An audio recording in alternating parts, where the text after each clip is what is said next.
Assalamualaikum, selamat siang Bu Rizky. Waalaikumsalam, selamat siang Pak Adi. Yang bisa saya bantu. Gimana kabarnya Bu Rizky hari ini? Alhamdulillah hari ini kondisi sangat baik sekali, walaupun dalam beberapa hari lalu kondisi sempat sedikit. Gitu ya. Oke, alhamdulillah ya dia. Berarti hari ini sudah sehat ya, kembali bisa beraktivitas kembali ya. Iya, alhamdulillah. Oke. Bu Rizky, boleh menanggapi sebentar nggak kira-kira? Ada yang bisa saya bantu Pak? Begini Bu, saya kan mendapatkan tugas nih dari pasien saya. Kebetulan saya calon guru penggerak angkatan 8 nih. Ya, kami dikasih oleh pasien untuk mengerjakan supervisi akademik. Nah, kalau boleh saya minta tolong dari sama Bu Rizky, kira-kira apakah Bu Rizky berkenan? Kebetulan hari ini jadwal saya tidak terlalu padat Bapak. Mudah-mudahan bisa membantu. Oke, alhamdulillah terima kasih banyak Bu Rizky ya. Saya senang sekali Bu Rizky yang bisa membantu saya. Boleh saya tanya beberapa hal ya, boleh ya? Boleh. Oke. Kira-kira nih Bu, materi apa yang akan Ibu sampaikan ketika nanti di proses pembelajaran di kelasnya? Kebetulan semester ini untuk kelas 10 saya mengajar di kelas 10. Materi yang kita ambil itu yang kita angkat di bidang seni tari. Oke. Dan pembelajaran yang saya angkat ini untuk tahap awal itu adalah seni tari tradisional. Oke. Yang nantinya akan dikembangkan menjadi seni tari tradisional. Oke. Tadi materinya seni tari ya Bu ya. Seni tari. Kira-kira nih metode pembelajaran apa yang akan Ibu lakukan nantinya? Untuk tahap awal metode yang saya gunakan itu cooperative presentation. Oke. Pada kegiatan ini saya ingin anak menyampaikan materi secara presentasi awal. Jadi menggunakan metode pembelajaran kooperatif presentation ya. Jadi alasan apa sih Bu yang dipakai untuk metode pembelajaran tersebut? Dari awal saya mengajar, saya sudah menerapkan cooperative presentation kepada anak untuk tahap pembelajaran awal. Itu sebenarnya agar anak mencari tahu materi. Jadi untuk literasi, anak itu mencari tahu terlebih dahulu secara berkelompok. Lalu setelah mereka berkelompok dalam satu minggu kemudian mereka mempersiapkan hasil kerja kelompok itu untuk dipresentasikan di kelas. Nah, pada proses ini disebut dengan cooperative presentation. Jadi mereka bekerja sama dalam kelompok untuk menyampaikan hasil dari kerjasama kelompok kepada kelas. Jadi alasannya karena ingin mencari materi, kemudian juga ingin menguatkan kembali ya, menguatkan kembali literasi pada anak-anak. Selain metode kooperatif presentasi tadi, kira-kira metode pelajaran apa lagi yang bisa Ibu gunakan pada proses pembelajaran nanti? Kebetulan untuk seni tari itu kan 60% kita praktek Pak ya? Iya benar. Jadi di bidang praktek nanti metodenya akan berubah nih. Jadi metode yang digunakan yang jarang sekali digunakan orang itu jigsaw. Jadi saya menggunakan kooperatif jigsaw itu tujuannya adalah agar anak nanti ketika sudah mulai praktek mereka dalam kelompoknya, kan tidak semua anak ini pintar menari. Paling tidak kita ada satu orang yang sudah bisa menari, itu memimpin kelompoknya dan mengajari teman-temannya dalam satu kelompok. Itu disebut dengan metode jigsaw. Jadi nanti satu orang dipilih untuk menjadi leader ya, bagi teman kelompok yang lain. Benar. Oke. Apa yang akan Ibu kembangkan pada kegiatan pelajaran nantinya di kelas? Pada proses ini sebenarnya yang dikembangkan selain pada pribadi anaknya menjadi leader itu kan artinya melatih kepemimpinan. Jadi dari pribadi anak sudah memiliki satu kemampuan, salah satunya adalah kepemimpinan dalam kelompok, terus kerjasamanya, terus toleransi di antara kelompok. Jadi ada beberapa kepemimpinan, kerjasamanya juga, kemudian juga adanya toleransi. Karena kebetulan di dalam satu kelompok kita tidak bisa gender, jadi kita campur, baik laki-laki maupun perempuan kita bagi bersama. Artinya ada toleransi ya antara toleransi mungkin perbedaan daerah mungkin ya. Asal daerah. Sekali. Oke, terkait dengan pembelajaran berdiferensiasi nih Bu. Kebetulan kita kan sekolah penggerak juga nih. Nah, kira-kira nanti ketika proses pembelajaran di kelas, proses diferensiasi apa yang akan Ibu lakukan? Kebetulan untuk yang materi praktek nanti, Iya. pada materi praktek itu penekanan itu pada proses dan produk. Proses itu ketika mereka mulai menciptakan karya tari baru, jadi di situ setiap anak memiliki proses pembelajaran dengan caranya masing-masing. Mau mereka mengambil dari materi yang sudah diberikan, apakah mau latihan di sanggar atau mereka melihat YouTube ataukah mereka latihan secara mandiri sendiri-sendiri, itu tergantung cara belajar anak. Jadi tidak kita kungkung dalam satu proses itu. Jadi setelah mereka latihan proses ada setoran, istilahnya setoran per minggunya, hasil latihan per minggunya, maka produk yang mereka hasilkan akan berbeda sesuai dengan tema yang mereka inginkan. Jadi ini nanti ada tentang terkait dengan tari kreasi ya Bu ya? Iya. Oke. Nah sepertinya seru nih Bu, proses pembelajaran nanti di kelas. Rasanya saya nggak sabar ya ingin melihat bagaimana nanti anak-anak melakukan kolaborasi, melakukan bagaimana kerjasamanya di dalam kelas. Oke Bu, semoga nanti di dalam kelas proses pembelajaran Ibu dapat berjalan dengan lancar, sesuai dengan rencana, dan juga saya bermohon semoga nantinya anak-anak lebih aktif ya nanti ya Bu ya. Itu yang kita harapkan, anak-anak menjadi aktif dan mereka bisa mengembangkan sesuai dengan kemampuan mereka masing-masing. Oke, ya semangat Bu Rizky ya. Terima kasih. Oke, terima kasih, tetap semangat, sampai jumpa nanti di ruang kelasnya ya. Ya, Oke, saya Assalamualaikum warahmatullahi wabarakatuh. Izin ya Bu, saya masuk kelas dulu ya. terima kasih.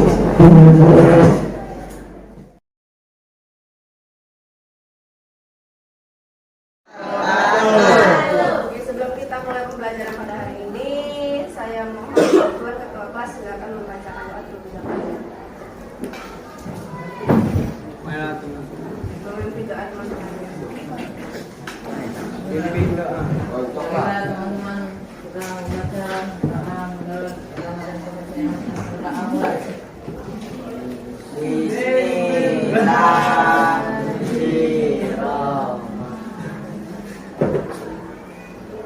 Selesai. Oke, ada yang tidak masuk pada hari ini? Ya, semuanya siap untuk belajar? Siap. Baik, minggu kemarin kita sudah ada pembagian kelompok untuk presentasi kelompok sesuai dengan materi yang sudah diberikan. Kami persilakan untuk kelompok 1 bersiap-siap ke depan, bawa laptopnya dan bawa fungsinya nanti. Tugasnya adalah siapa yang menjadi moderator, siapa yang menjadi operator nanti duduk di sini, taruh di sini laptopnya. Terus bagian mencari narasumber, membacakannya siapa, terus nanti ada sesi tanya jawabnya. Jangan lupa untuk menarik kesimpulan hasil dari presentasi kelompoknya. Kami persilakan kelompok 1. Waalaikumsalam warahmatullahi wabarakatuh. Kami dari kelompok 2 ini mempresentasikan hasil diskusi kami. Sebelum itu, saya akan menggunakan nama-nama anggota kelompok kami. Saya Ria Ramadhani, saya di Sikampek, saya Hasna Salama. Saya Ketia Imam, saya Muhammad Fadil. Budaya dan kearifan lokal setempat, di mana kalian berkembang. Sedangkan tari kreasi merupakan dari tari yang berbeda karena adanya kesadaran untuk menciptakan pola atau mengubah karya menjadi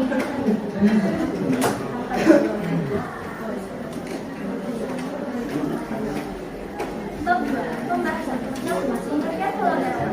Pologarapan adalah jenis tari yang ditentukan berdasarkan bagian-bagian pembentuk sebuah karya tari. Misalnya, gagasan, judul, gerak, tema, dan lain-lain. Pologarapan dibagi menjadi 4, yaitu tari primitif, tari klasik daerah, tari kerakyatan, serta tari kreasi baru. Konsep garapan tari sendiri merupakan sebuah rangkaian berisi bagian-bagian pembentukan sebuah karya tari. Konsep garapan tari tersusun atas ide gagasan, judul, tema, gerak, nadi, pola lantai, tata rias, tata busana, seperti musik, lirik musik iringan tari, tata rias, dan seperti lain. 2. Jenis tari berdasarkan pola gerakan. A. Tari tradisional. A. Tari primitif. Tari primitif merupakan tari yang berkembang di daerah yang mengandung kepercayaan animisme dan dinamisme. Tari ini lebih menekankan tari yang memuja, rock, karena luhur dan estetika seni. Contoh tariannya yaitu tari tokoh dari Tapanuli, Provinsi Sumatera Utara. B. Tari klasik daerah. Tari klasik daerah merupakan tarian yang berasal dari daerah.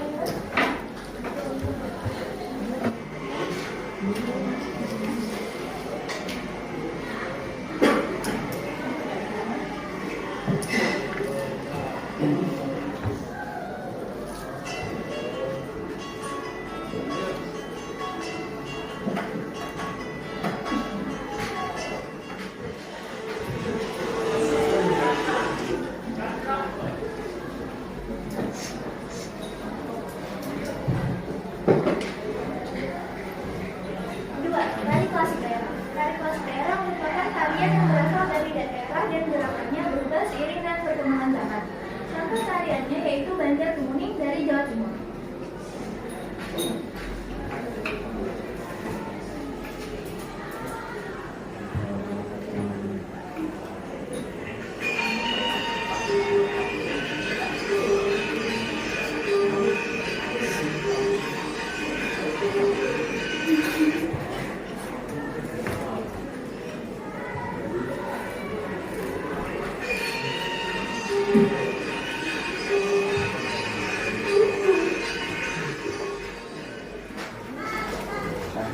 Tiga, tari keraton. Tiga, tari keraton. Tari keraton merupakan tari yang berasal dari budaya masyarakat dan turun-temurun. Contoh tariannya yaitu tari yang berasal dari Bali.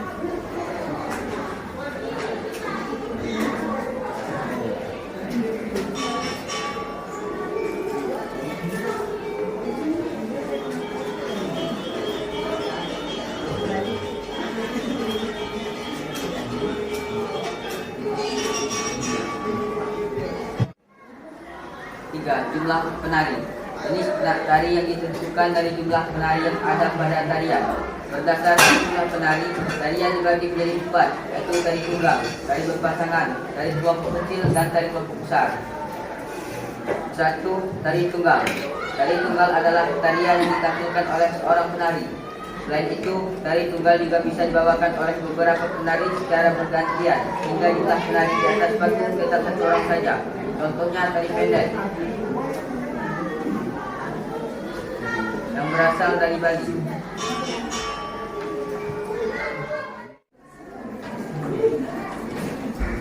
Tiga, tari kelompok kecil. Tari kelompok kecil adalah tarian yang dilakukan oleh sekelompok penari yang dari 2 orang. Contohnya tari saman dari Aceh.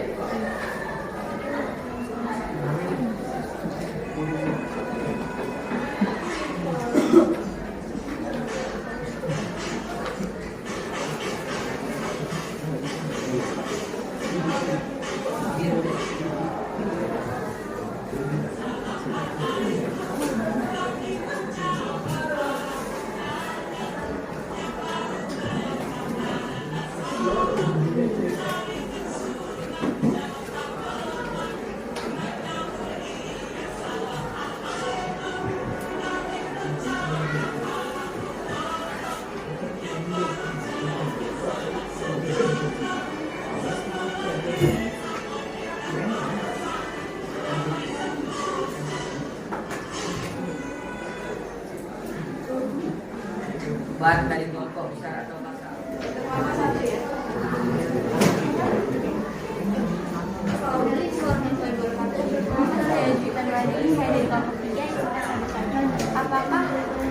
Apakah di setiap tarian walaupun dia menari solo tetap harus menggunakan pola rantai? Terima kasih.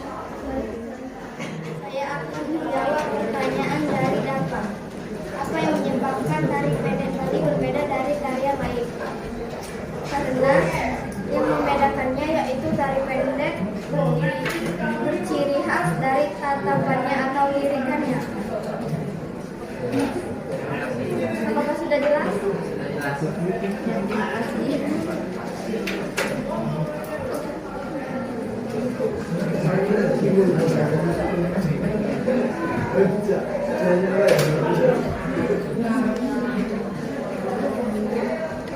Izinkan saya menjawab pertanyaan dari Wita kelompok 2. Kelompok 3. Apakah jika tari pendoidan memakai bola lantai? Ya, karena setiap tari memerlukan bola lantai agar gerakannya kaku. Apakah bisa jelas? Mengapa tarian Bali agak kaku? Salah satu ciri yang dimiliki oleh tari Bali yaitu gerakannya lincah dan sangat cepat. Apakah sudah jelas? Presentasi dari kelompok kami. Terima kasih atas perhatiannya. Akhiran.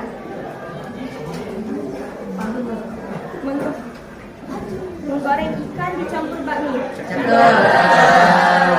Digoreng berpisah, jangan sekaligus. Sekian presentasi dari kami. Semoga mendapat nilai yang bagus. Assalamualaikum warahmatullahi wabarakatuh. Mengenai pertanyaan teman Anda, kenapa tari pendet itu berbeda dengan tari lain dan mengapa tari puncak itu terlihat kaku?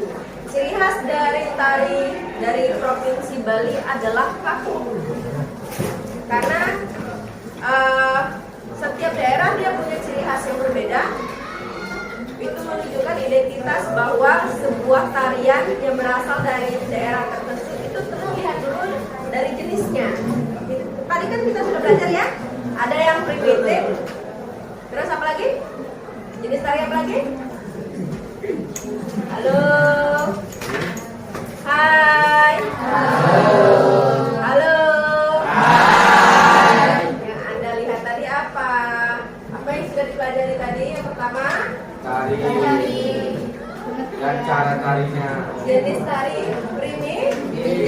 Yang primitif apa lagi? Model. Kerakyatan. Apa lagi? Klasik. Klasik. Yang terakhir yang keempat, kreasi baru. Apa perbedaannya dari ketiga keempat jenis itu? Jelas. Sebenarnya contoh tari primitif itu untuk tari tontor itu memang dulunya jenis primitif karena dia masih suku primitif dulunya. Ada yang lebih primitif lagi, yaitu contoh dari suku Asmat, contoh tari dari Papua atau dari Kalimantan Tengah itu lebih primitif lagi ya. Artinya kalau tarian primitif itu seharusnya presentasi tadi itu ada ciri-cirinya. Kalau ciri-ciri tari primitif itu kostumnya tidak mewah dia, sederhana. Jenis tariannya hanya berupa ketukan gerakan kaki atau teriakan. Gitu. Terus pada tari kerakyatan sama tari klasik tadi terbalik. Seharusnya tari klasik itu tari pendet karena dia berasal dari kerajaan Bali. Klasik itu berasal dari kerajaan. Ada berapa kerajaan Indonesia yang masih ada? Yogyakarta, Bali, Buton, Riau Kampar, Sriwijaya masih ada, tapi Kesultanan Palembang Majapahit tidak ada lagi. Nah, beberapa kerajaan yang masih ada di Indonesia, maka tarian yang berasal dari kerajaan itu disebut dengan tari klasik. Nah, tari klasik itu yang mana? Di luar dari kerajaan, yaitu tari yang berasal dari rakyat tertentu, misal tari Jaranan Kepang, Galuping, Jaipong. Sekarang saya bertanya, tari tanggai itu tari klasik atau tari kerakyatan? Klasik. Tari tanggai itu jenis tari klasik atau tari kerakyatan? Kerakyatan. Kenapa? Karena asalnya kerajaan.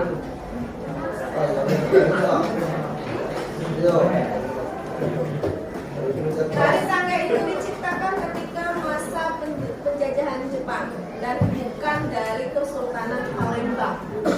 Artinya tari tanggai itu adalah tari kerakyatan karena berasal dari masyarakat kota Palembang, bukan milik Kesultanan Palembang. Kalau tari pendet itu dari pura dia. Nah, pura itu biasanya ada satu kerajaan Bali, dia untuk kesudahan. Jadi bedanya klasik sama kerakyatan sangat jauh berbeda. Kalau kerakyatan itu dari masyarakat, kalau tari klasik itu dari Kerajaan. kerajaan.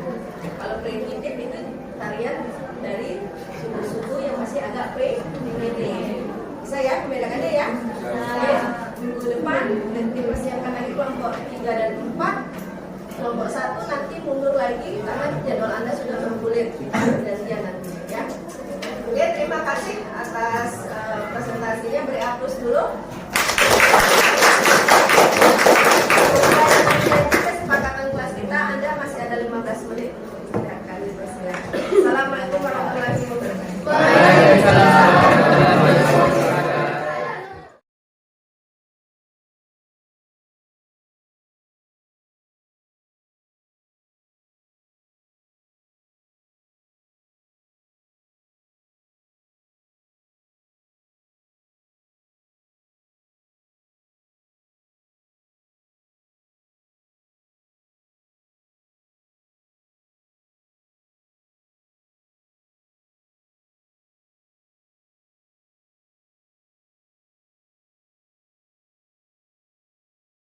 Assalamualaikum Mbak Rizky. Waalaikumsalam Pak Adi. Gimana kabarnya Mbak Rizky hari ini? Alhamdulillah hari ini sudah lumayan baik. Kemarin sempat untuk juga sih anak-anak. Iya. Oke, Mbak Rizky, saya minta waktu sebentar ya. Boleh Pak? Ya, terkait dengan yang pra observasi kemarin nih Bu ya, kita kan boleh bercerita nih Bu, bagaimana proses pembelajaran kemarin, apakah sudah tercapaikah proses pembelajaran atau bagaimana? Kalau dilihat dari proses pembelajaran anak, yang saya inginkan itu pada tercapaian literasi terhadap pembelajaran anak, sebenarnya sih kebiasaan anak ingin menggunakan kemudahan menggunakan teknologi seperti handphone itu yang masih belum berubah dari waktu ke waktu, sehingga ketika mereka dikasih tugas tanpa menggunakan handphone mereka bingung. Iya.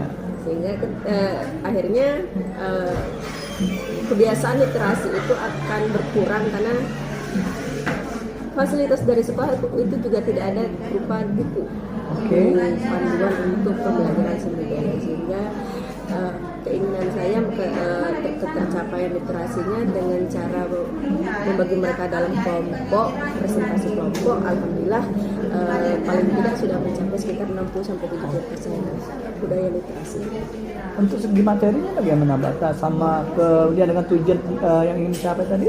Kalau materinya memang karena mereka mencari sendiri ya, walaupun kita ada beberapa subtema yang kita berikan kurang terlalu mendalam, artinya misalnya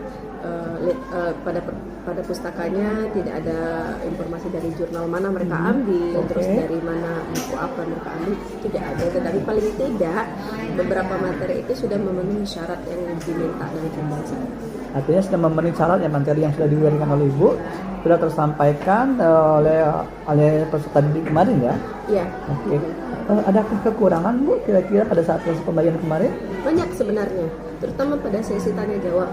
Pada sesi tanya jawab pertanyaan anak itu tidak menjurus kepada materi, terus anak pun ketika menjawabnya pun tidak memasukkan materi yang mereka sampaikan. Seharusnya kan apa yang mereka materi sampaikan, terus pertanyaan itu dikaitkan dengan materi. Sehingga ketika sesi selesai, saya yang harus mengaitkan materi yang mereka sampaikan terhadap pertanyaan-pertanyaan yang disampaikan oleh teman sejawat.